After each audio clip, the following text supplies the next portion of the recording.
was over. It was a 2-0 stomp from LGD. The second game was over in 13 minutes. It was ridiculous. Oh, when's the last time you saw that? Oh I man, I kind of want to see that. especially in like the Eastern Dota scene, you just never see that. But Right. it was like watching a scrim live. It was ridiculous. I mean, luckily for What happened to eHome, the rubber band, man? I don't What know. happened to the rubber? They just got beat so hard. They're like, okay, we're done here. We know that we're not eliminated. We know that we're going to get moved down to the lower bracket, so we'll have another chance here, and maybe we'll get our revenge and meet LGD once more in the finals. But they got a tough test here, man. HyperGloryTeam have looked so good, probably the best they've looked in a long time, and it's just been impressive. Yep, I would agree with that. I mean, the only time they were knocked down the lower bracket was against LGD, who are now in the finals waiting for them. But they beat Newbie, and then they took down VGP. This was after they got knocked down from LGD. And then they just pulled out that big upset, taking out IG. So they are a really strong force. I mean, Westbrook has been looking so good, also known as ZTT. And then Kaka has been phenomenal in the support position. And we always know ZSMG can perform. So Ryu, I'm excited about this. I mean, do you agree 50-50 odds split between these two teams?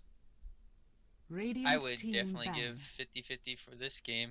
I mean, I honestly think HGT, both of these teams have been, amazing. Nobody really, I mean, ROTK and all these people on here, Lanham, all these people from each of the teams, they've been playing relatively well in the past, but now that they're coming together and it's all coming together, but you would always expect IG to be, the top team, and when IG gets taken out, and we've been seeing LGD on the rise of late, so it's nice just to see, other teams just toppling, the fixed standard in the Asian scene, which I would say would be IG. So it's nice to see these new teams coming out. Well, I mean, it's not new, but it's nice to see that they're, getting to that tier 1 status is what I'm trying to say. And yeah, definitely. I certainly agree with that. I mean, HyperGloryTeam, they've been around for a while, but they've been grinding it. They've been constantly like the bridesmaid, never really the bride at this wedding. They've just been constantly kind of getting up there. They'll pull out like a couple of upsets, and then they get kind of beat down,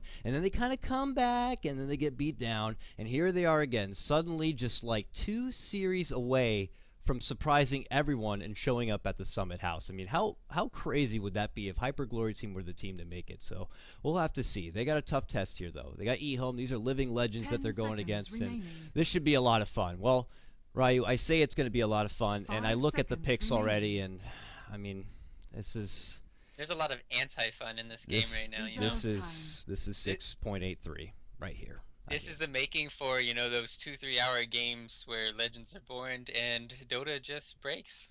Yeah. So. I mean, we might as well knock it out of the way. I mean, they got to, of course, get some of the respect bands out. I mean, I'm not surprised by that. Get rid of the Wisp when you're going against HyperGloryTeam. Can't have it, handed over to Kaka so easily. And, Storm Spirit has been something that all the teams seem to be banning out. I don't even know the last time I've seen a Storm played here in the Chinese qualifier. And then after that, just kind of pinpointing here, we're eliminating the Clockwork to close the gap against Sniper, getting rid of Viper. Maybe they're thinking about picking up ROTK Bristleback is something we could see pop up here. And then for the other side, got to get rid of the Bat, Shadow Fiend. Morphling has got to go, which is a bit peculiar right there. And then even a bit of a nod towards Lanham and his Shadow Shaman. They ban out the Shadow Shaman, which is pretty funny to me. They're still going to be able to get something that fits that profile in the Lion right here, where you get all the fancy disable work. So pretty fun stuff. And well, where Kaka's not going to get his Wisp, he gets a tree, and he's been also doing very well with the tree. He likes to play that stealthy style tree where you actually maybe bypass getting up the leech seed, you put more levels into the Nature's Guise, and you just kind of roam. Maybe get an early gem, plant down some very aggressive wards, and you're just giving your team all that sweet intel that you can take advantage of. They've been very clever and cheeky with that kind of statistic, and well, they're going to round out their draft so far with the luscious ladies of Queen of Pain and Lena. So I like it so far. It's a little burst heavy and pretty well rounded here from HyperGloryTeam. Yeah, eHome needs to pick up for the last one probably an offlaner first. They don't want to show their carry first. And I love the Morphling ban just because, if you go high ground against a Sniper and a Morphling, you're going to be constantly, well, there's a nice throwback, but you're going to be constantly getting adaptive struck and then hit by the Sniper, and then you always have to worry about the Venge swap that could be potentially coming into a Hex from Lion. They can it can essentially be a bat rider right there. You know, you end up at the tier 4s. You might still have the Aegis, but you're dead, and your team's in a position now because, well, their Morphling could have the adaptive strike back up. The stun could be there, and you know, Sniper could just wait at the fountain basically and hit you. So I'm glad to see that ban out. I can see the reasonings why they do it, and you know, with this Darkseer pickup though, this is going to be very interesting to say the least. They have something to deal with the Treant living armor now. Shrapnel is okay for dealing with it. Lion and Venge are kind of awful at trying to deal with it, and well, they still don't have anything to really help with the tree armor on the towers, but I don't think that matters. I mean, in this Dota right now, you just chip away. It seems like at every single tower at once, and all of them will be at like half HP or something, and eventually maybe one of them will be brought down. But Darkseer, maybe they do aggressive. I don't know. It's really hard to go aggressive when you're against a tree and a Lina. This should be a Lina support, or it could be a Lina mid, Quap off lane. You still have those opportunities, but HGT's like laning phase looks really strong. And I kind of think eHome's going for that, you know, late game where they just maybe put in a wombo combo here. What is their last pick? I don't know, Dakota. Well, Jug is still out there, and it's something they did throw together the last time they rolled with this kind of Darkseer, Darkseer Vengeful Spirit lineup. If they're going to kind of roll with a bit of the same that they did in that. And yeah, eHome seems to be one of these teams, or at least ROTK seems to be one of the players who still likes to pull out the Darkseer. Even though it's something we don't get to see anywhere else really as of recent, he still likes to pull out from time to time. He did it recently about 3 days back in their matchup against IG, where they did win that match. It was an hour-long one at that, but the wall was just so huge, and something that maybe some of these players could sleep on just because they're, I don't know, maybe they're a bit rusty going against their Darkseer and don't anticipate how effective and how potent those little illusions can be. I mean, imagine a Troll Warlord, like a 6-slot Troll Warlord that's quickly snagged up and put on your side. You have to deal with it somehow, otherwise he's going to be chopping down your supports and really doing a lot of damage there. Before that, they also ran it against IG again 11 days ago in D2CL, so it's something they do like to pull out, and it's an interesting grab. I do like it, and it could be also good against more laning cores, like a safe lane core who is more melee based, where they kind of have their hands full with the Ion Shell. Luckily, Troll has the luxury of being more, I guess you could say, like ambidextrous, where he can be both ranged and melee. But Ion Shell could still be a kind of a tricky thing to deal with. I'm still anticipating he's going to just roll with it in the solo off lane. But yeah, I mean, who knows? They could end up going aggro and throwing him up in the safe lane instead. But look at this. Axe somehow made his way all the way through the draft, completely ignored until this final moment here where HyperGloryTeam are going to pick it up. So what a nice little steal. And hey, there it is. It's the Jug. You called it. It's the Jug. Nailed it. All right, nicely done. So Axe and Jug rounding out here, Ryu, for HyperGloryTeam now. I mean, it's a good swipe right there. Axe, you really can't go wrong this day and age. You know, the ability to kind of work through anyone who's maybe is a BKB kind of a hero, or, you know, the obvious is you get him that Blink Dagger and he's able to get a hold of that pesky little sniper and lock him in place. So it's a big grab right there. And, well, ZYF on this Jug now, he's shown what he could do with that hero. So this is looking pretty fresh. So what's your impression so far with now both these drafts complete? Who do you think has the upper hand just based on draft, you know, alone? Based on draft, I would say HGT has the mid-game advantage pretty heavily. 10 seconds remaining. The one thing that eHome does have is they could have potentially, you know, a good Roshan team fight with the Darkseer having a Blink Dagger, Lion having Blink Dagger, Shrapnel is going to be coming over the top. You have Wave of Terror. That could set up for, you know, a mini Ravage, right? We talk about it a lot.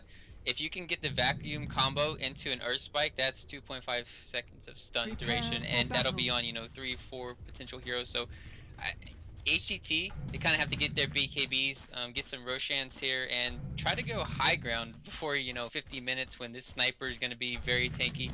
They have Darkseer with a couple, maybe like 3 or 4 items, so it's going to be really hard for HGT to siege the high ground, and that's what I think this game's going to be coming down to, unless HGT can put a lot of aggression and, you know, snowball, like you said yesterday with LGD just stomping in 13 minutes. Yeah, maybe that could be like a lingering weakness here for eHome, is if you really take it to them, they don't seem to back down from early aggression. And if they keep kind of losing those little early skirmishes, they just don't seem to really recover that well. So we'll see if HyperGloryTeam learned anything from the eHome matchup that they had against LGD. We'll have to see here, but let's get things started here. This is going to be the first match of this best of 3, our only best of 3 today, as it's the lower bracket finals of HyperGloryTeam taking on eHome. I'll go ahead and start off with introductions here on your Radiant side. We got Hearts Get Together, also known as, of course, HyperGloryTeam. We got Kaka, who's been really a standout player as of recent. He's playing your Treon Protector. We got Pretty Ha, who's going to be playing to support Lena. Legendary first-generation Chinese player ZSMJ is going to be playing your Troll Warlord.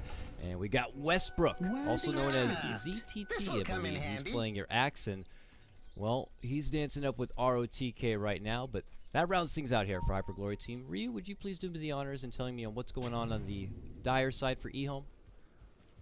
Alright, we got ROTK playing his Darks here in the offlane. Inflame playing Sniper in the mid lane. We got DDC playing the Vengeful Spirit, roaming back up here to help out his team. Got Lanham playing Lion on this top lane. And we got, last but not least, Chinese characters. I don't know, I forgot who this is. It's ZYF. Don't worry, I had to kind of drill it as well. Yeah, he's not making it easy for us, that's for sure. But apparently the first character means like fairies, but then it's ZYF to make it a bit easier. So, no, totally understandable.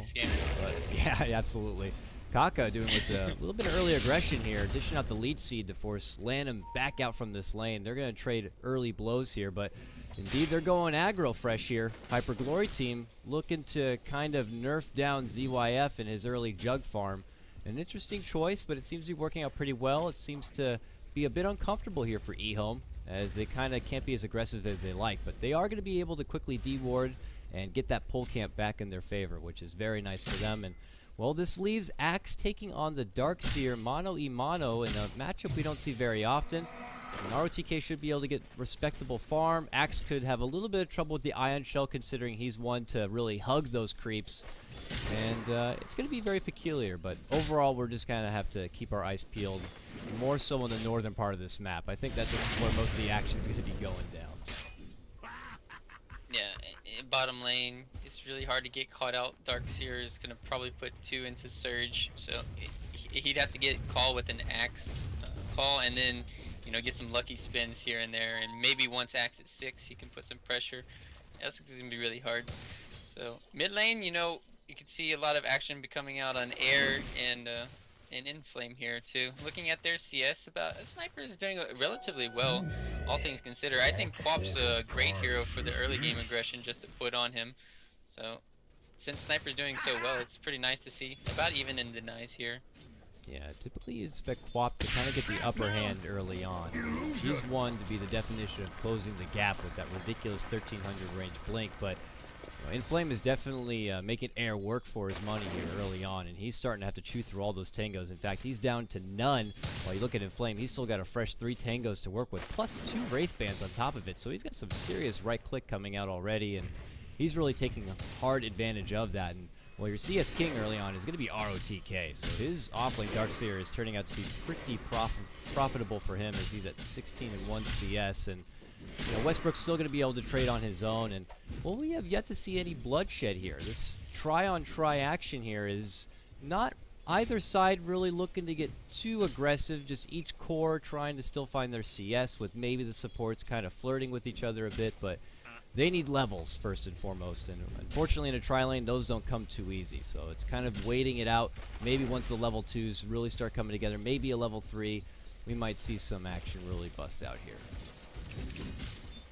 Yeah, and I was going to talk about how, you know, the most annoying images you can get in the game, or illusions, are Brewmasters and Axes. He didn't really use them for anything, he farmed just the jungle once. So he didn't really put any pressure on the Darks here with the extra spins that are coming out. That's why I just, you know, it'd be funny just to have, you know, Manta style in the late game just for action, just to see them just running at the enemy hero. But it's not likely. Just throwing that out there, I would like to see that one day. But yeah, top lane though, Pretty Hall is gonna get initiated on. There's a spin, he's gonna be going down, nice stun, and that's the first blood. Beautifully set up there from Lanham. I mean, he catches out that Earth Spike, and Lena has really nowhere to run.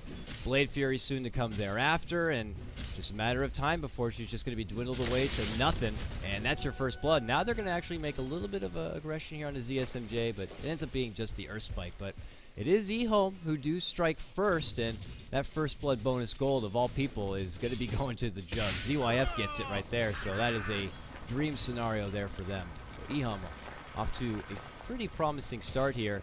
And Sniper just continues to dish in this huge CS game right now. 25-13 to Quap's 10, now 11-7. He is doing very well. So eHome, you could say, are actually getting the best of all three lanes here, with ROTK also getting a lot done. He's your head CS at 29-2. Very good stuff for eHome now. 3 lanes all going their way. And once you lose this top lane like this, you see that the rotations kind of need to come out. But can this ward scout out Pretty's Hall? Let's see, no, yeah, it saw him rotating over. So this ward doing a lot of work there, showing out the rotations coming in. Landon was coming for the counter kill onto Pretty Hall. Now they're searching here. They're going for mid though right now. Lead seat from behind. Kaka's gonna be the one to help set it up, and Air just annihilates them with a sonic wave. So, you know, Air had been doing in some serious, or Inflame rather, been doing a lot of work with the CS, but now he goes down. Meanwhile, they're going to make it go also onto Westbrook here. Yeah, they got the Earth Spike. That Ion Shell slowly withering him away. There's going to be the Surge to help finish him off, and, well, he needs one more little tick. He gets it right there, and it's another sweet kill for them. Now 2-1. Kaka is going to be catching him out right here, but ROTK is like, hey, you want to dance stream, man? Let's go. And now he's going to walk into an LSA. They're looking to turn it right back onto him. He's got the Surge. He's walking past him right now, and Air does show up, but ROTK, it's not going to be too easy for him to kind of get out of here, but he's got that salve. He'll heal up, and he'll be good. He's got a soul ring even, so he'll be fine, and he'll be able to walk himself on out of there. So eHome getting a little bit of a boost as they push ahead now 2-1.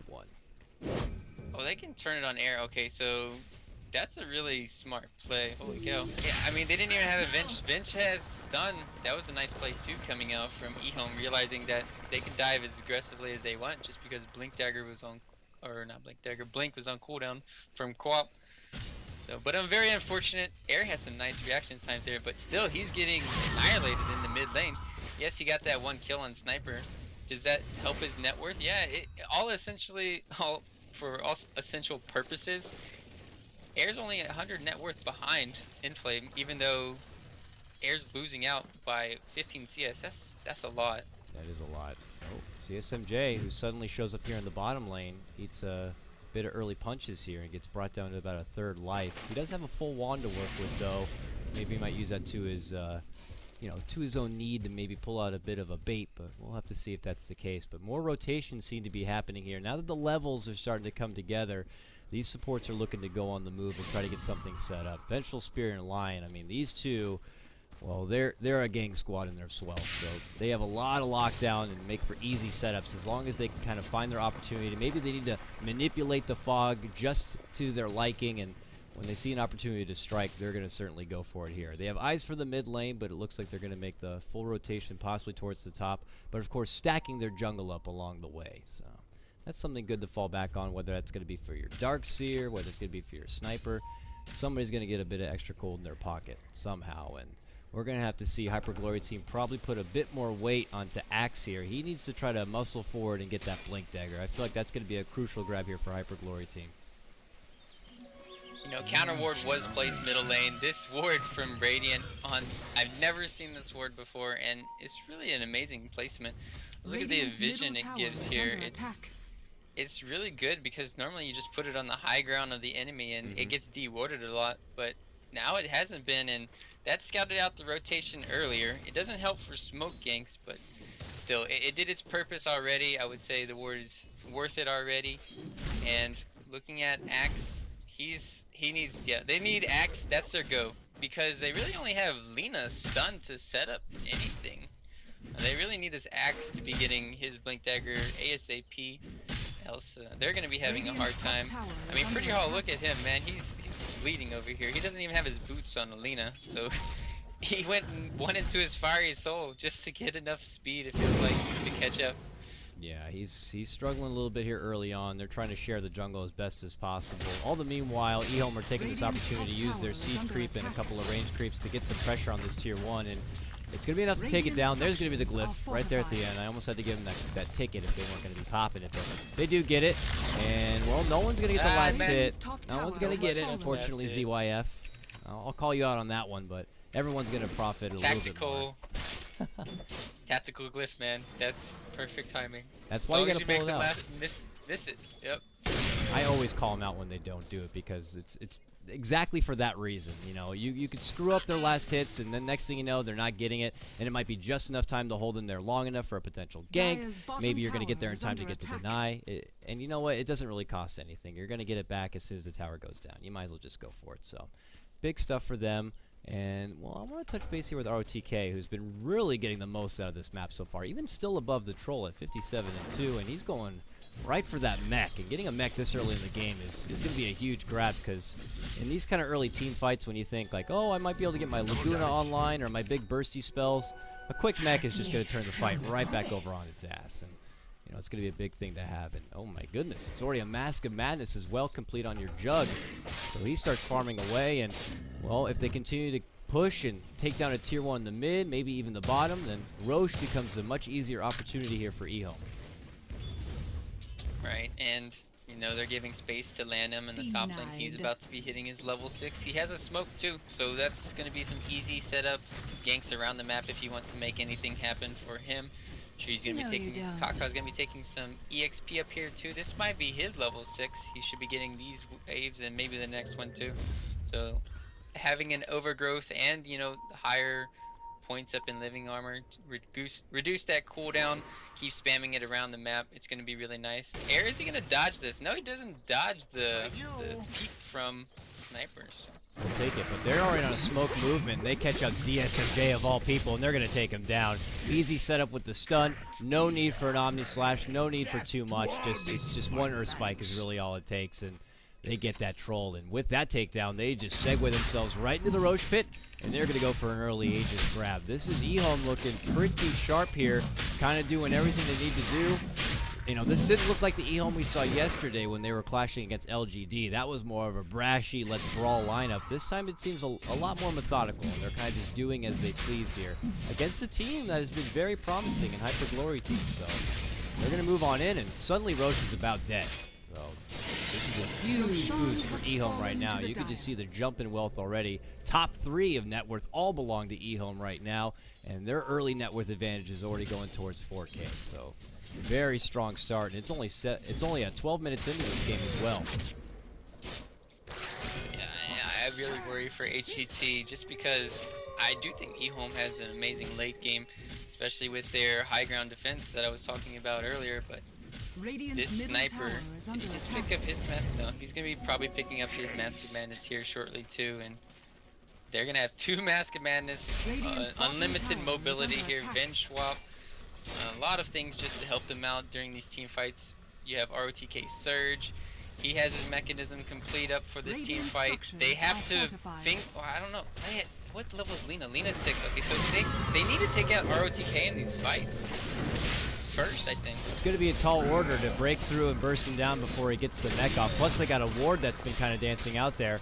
ROTK toys with the idea of pushing on forwards. He does have the wall ready to go, but oh, not going to get the deny there. Air tried to go for it, but it is Inflamed who's going to be picking it up. So that's the second tower now down here for eHome, coming off of the Roche. And look at this, a nice little cheeky smoke back. Maybe they won't suspect this one. Quick surge forward. They're going for Air, but they're not going to get there in time. Air is able to easily see it coming and quickly just blinks the hell out of there. So a fun little attempt there from eHome, but yeah, it's not going to be happening. I do admire the effort. That is something that you really could catch a team off guard, and had it been anyone else but Queen of Pain, they might have been able to get him.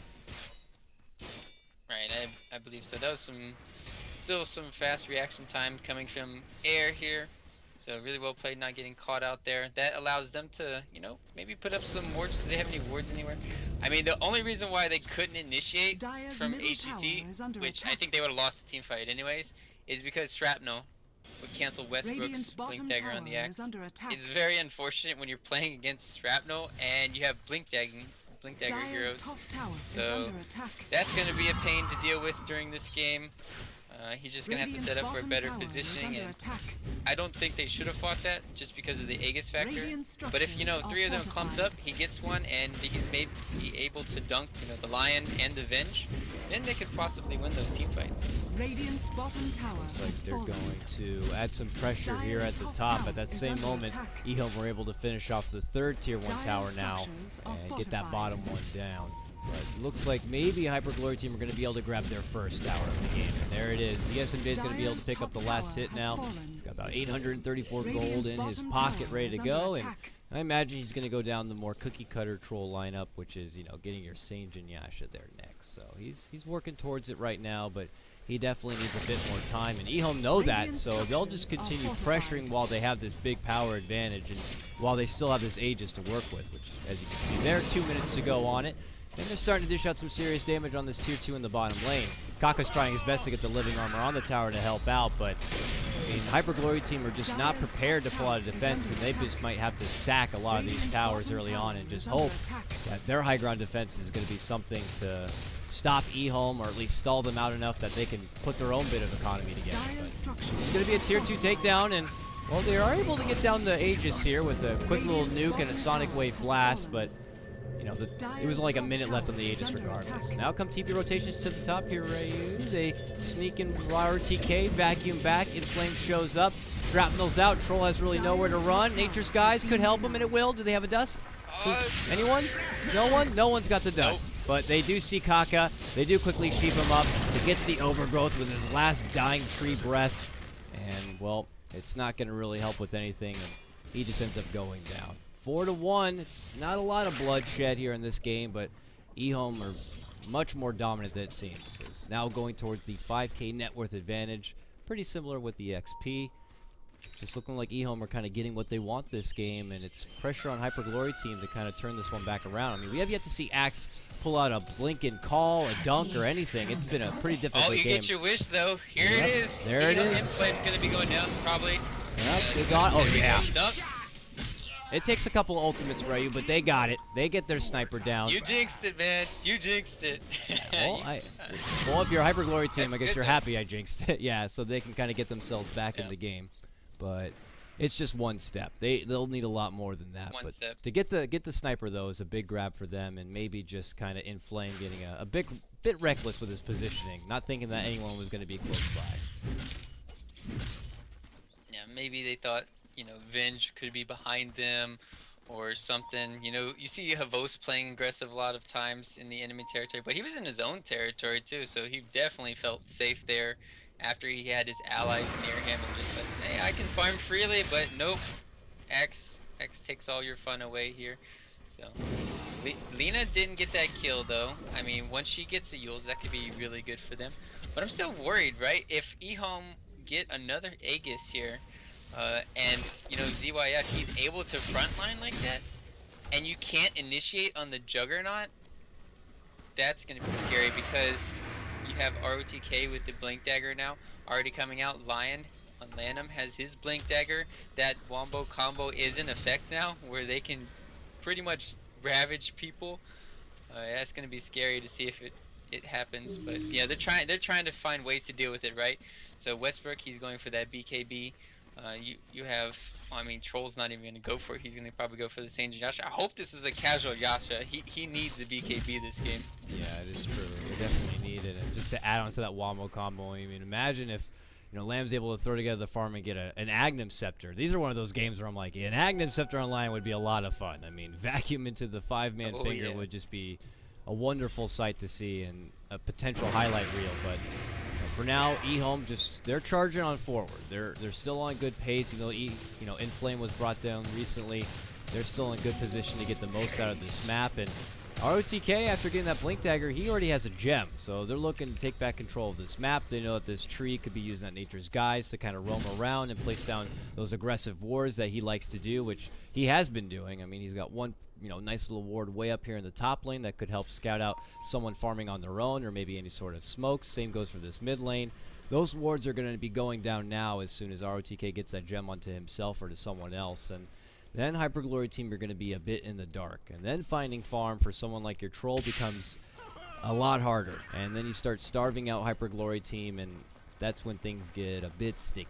But It's little by little here for eHome to kind of take that plan, and we're looking to HyperGloryTeam to try to pull something out of their bag and bring this one back. And maybe an Orchid is the ticket to do that here for you, as Queen of Pain was able to throw it together. Yep. I would say she did get dominated in the laning phase, but having, you know, that rotation gank immediately just, well, speaking of which, Kaka's gonna be picked off here. Gonna try to overgrowth, but doesn't even get it off, poor guy. And well, if you look at Juggernaut's items, he's got a Manta style. There goes your tree ulti, and I would say that's mostly what it's for. You can also dodge the axe call if you have amazing reflexes, and well, there seems to be some lag problems here, which, hey, if I'm not lagging and I'm on the perfect world server, I'm happy. Yeah, I mean, I am always thankful, cross my fingers, knock on wood, you know, shake my rabbit's foot, whatever I gotta do whenever I have to connect to this. Dude, you got a Cottlegurst. Don't even just say anything. I've been lucky as of recent, and perfect world is always a very fickle thing, you know. I feel like I'm like trying to get my internet connection through a pinhole sometimes to make it through that big security blanket that they got. Recently, it's been pretty good. Sometimes, though, I pop into a game and it's slideshow Dota and I have to do a whole reconnect, but it's been okay so far. Knock on wood once again. But it looks like the Kale period's over, which I did learn that Kale obviously means stuck or lag, obviously. And it looks like it's good for now here. But, you know, we just witnessed Tree go down. Kaka just got picked off rather easily, but here's HyperGloryTeam looking to go offensive here as they have a smoke here. Westbrook would love to set something up. Their closest target is in Flame, nearby in the jungle, but they're in the dark now as those wards they had planted previously have already all been taken down from that gem. Yeah, this gem at 20 minutes, you normally see it at 30, but amazing timing coming out, taking out all the vision coming in from HGT is very unlucky too. They could have found out the sniper. They would have had vision of their whole team and everything, but they know they're up here farming. For some reason, and I think they're gonna catch out. Maybe 3 here. Okay, RTK. Ooh, nice quick silence, and he goes to the side. Pretty Odd's gonna eat the whole Omni Slash and go down. Now they're gonna get the quick hex onto Westbrook. He goes down thereafter. It's a double kill for ZYF on his Jug. I mean, he's already been beastly farmed. He's gonna stop off and pick up a nice little ulti orb from the side chop for himself, just to kind of flaunt his recent gold earnings there with that sweet double kill. And now it's suddenly eHome pushing further ahead at 7-2 here. ZSMJ, you know, we're looking at him now. Ooh, he narrowly able to escape that Earth Spike. Vacuum, now ROTK steps forward. He's going to get quickly silenced again. And, well, we got dual SMYs coming out from each side. ZSMJ finishes out his on top of his Helm of the Dominator already. And Sniper gets his. Inflame is going to pick it up now side by side with his Mask of Madness. It's just, you know, looking like Troll's just ideas, hey, we're gonna just try to farm up and wait for my BKB as the next item or something, and we'll just be able to split push and get it done here. But without the vision, it's really hard to split push in certain situations, and they're not gonna have the BKB, so they can't really contest the next Roshan unless they do an amazing smoking into, you know, an axe call or something. So they can still make it work by going to Sange and Yasha. It's just, I'm wondering if they're able to do it. But Air has been really fast with his reaction times. I must say he's been playing really well in that regard this game. He's had these immediate blinkaways. He's had these orchids. Kaka's going to be dead here. Do they have dust? No, they don't have dust. They have a gem though. No, RGK walks in. He's like, yeah, we see you, buddy. You're not going anywhere. And maybe it was a preemptive caster curse from the start of today as I was boasting Kaka and his recent performance. It's been a hard game for him so far in the tree. He's 0-3, and this is looking like a pretty different eHome squad than I saw yesterday. They are looking pretty damn sharp. And, I mean, I agree with you. Air on the Queen of Pain has been very quick with the reaction, you know. It didn't really stop Sniper from getting a lot of farm early on, but it's definitely helped him out a bit. It's just still not enough when eHome have been playing pretty stellar so far. I look away one moment, Ryu. I look back and Roche is dead suddenly, so that just shows the raw horsepower that eHome have right now. And they're going to be going full throttle here to try to really take it to HyperGloryTeam. They're in good standing to do so. It's very surprising seeing Sniper picking up the Aegis, right? I guess he's just going to be out farming on his own. But I think if Juggernaut had the Aegis here, they could siege these tier 2s really effectively, right? You just have Jug on the front line. Sure, you have only Axe to really get in the back lines. It feels maybe the blink dagger from Quap, but if you're playing aggressive with Quap and you're blinking in, you're gonna die, especially against this lineup with Darkseer, Lion with Lanham always gonna be having perfect positioning in my opinion. So it's a really tough situation. I guess they just want to put snipers so he has the second lives, but I would just like to see Juggernaut for the sieging purposes here. I mean, Jug is going to build up to be that kind of machine to siege on those front lines and go right into the base. You know, once he probably finishes out this Scotty, I'd imagine. He's about to have his second ulti orb. And this is... They're going to have 2 Scotties on their team, man. Yeah, I mean, it's Sniper and Jug. You're not even going to move. Sniper, Jug, Troll. I mean, you pick 4 or 5 items, you throw them into a hat, you pick them out, and you're going to get some of them. And it's not really too different from each other. Mask of Madness, an SNY, a Scotty. You know, maybe you toy with the idea of either going Abyssal Blade or an MKB or a Butterfly. Essentially, it's more or less looking pretty much the same. Those 2 powerhouses are hitting pretty hard, as you can see, as they're chopping on down this tier 2 tower at the north. They get it down pretty easy. It leaves only one more outer tower here for HyperGloryTeam in this mid lane, but they're just going to keep pushing this lane until they get HyperGloryTeam back into the base. I say that, but they do quickly pull back here. They're going to go for the next tier 3, it looks like, as soon as ROTK is able to push the lane forward. And for HyperGloryTeam, they're just going to try to split push while they can. Bottom tower is under attack. I mean, Tree did pick up the Blink Dagger right now. He's only level 9 though, so the duration of these ultis is only 3 seconds, sadly. He's gonna need some great overgrowths to really help his team come back in this. They do have the Manta still on Juggernaut, so it's gonna be really hard disabling him in these team fights unless you're gonna be using the Axe Call or you get a Light Striker Ray on him. So. Radiant's middle tower is under and attack. there we go. BKB on Axe. Alright, this is their go time. Like, this is going to be a little window here, and if they can't perform to pull out a bit of a comeback, it could be quickly over. I mean, one bad team fight at this point in the game, and it's going to be eHome's game. And if HyperGloryTeam want to find themselves back in this game, they need to make it count here, and they can't afford to give anything away. And I don't think eHome are looking to give anything easily away. You gotta remember, it's an elimination series. You know, there's no more second chances for the loser of this. They're done and out of the Summit 3. And the winner gets to move forward, and they only have to face LTD to get that one spot. So that's probably why we're seeing eHome in a much more disciplined and, you know, frankly, just an all-out better performance here.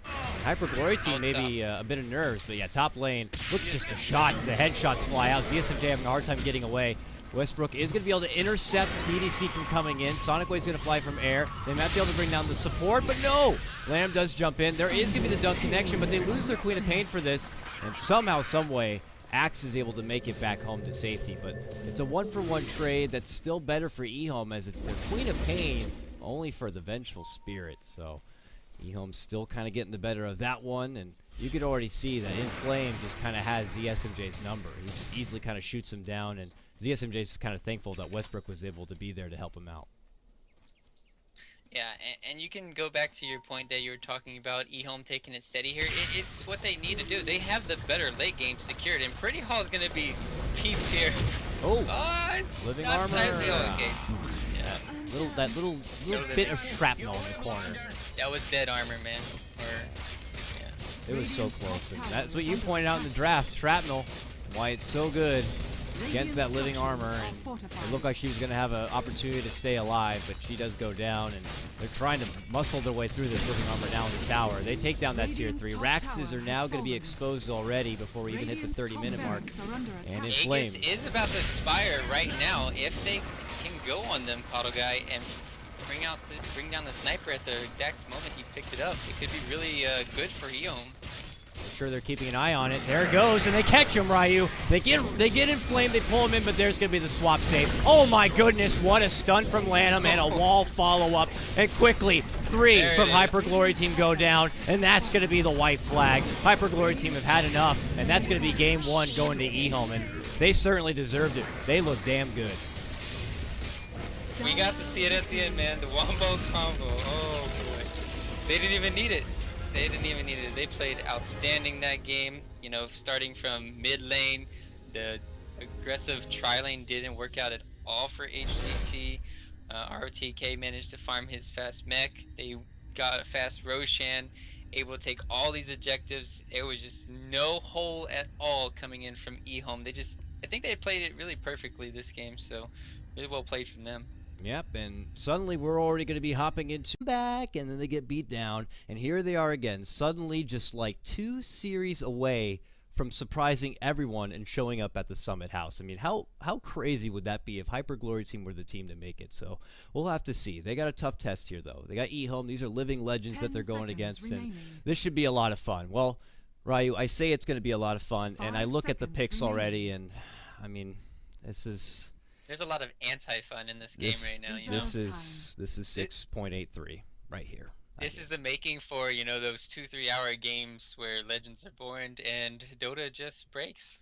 Yeah. So. I mean, we might as well knock it out of the way. I mean, they got to, of course, get some of the respect bans out. I mean, I'm not surprised by that. Get rid of the wisp when you're going against HyperGlory. This is over. It was a 2-0 stomp from LGD. The second game was over in 13 minutes. It was ridiculous. Oh, when's the last time you saw that? Oh, man, I kind of especially in like the Eastern Dota scene. You just never see that. Right. But it was like watching a scrim live. It was ridiculous. I mean, luckily for eHome. What happened to the rubber band, man? I don't know.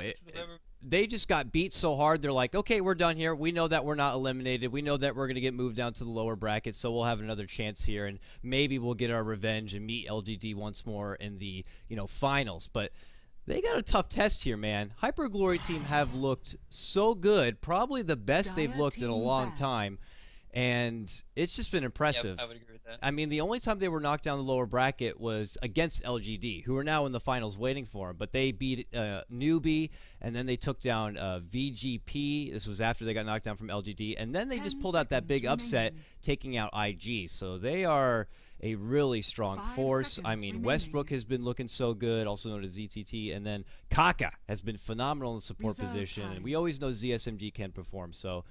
Ryu, I'm excited about this. I mean, do you agree 50-50 odds split between these two teams? I would definitely give 50-50 for this game. I mean, I honestly think HGT, both of these teams have been, amazing. Nobody really, ROTK and all these people on here, Lanham, all these people from each of the teams, they've been playing relatively well in the past, but now that they've... Team can't have it, handed over to Kaka so easily. And, Storm Spirit has been something that all the teams seem to be banning out. I don't even remember the last time I've seen a Storm played here in the Chinese qualifier.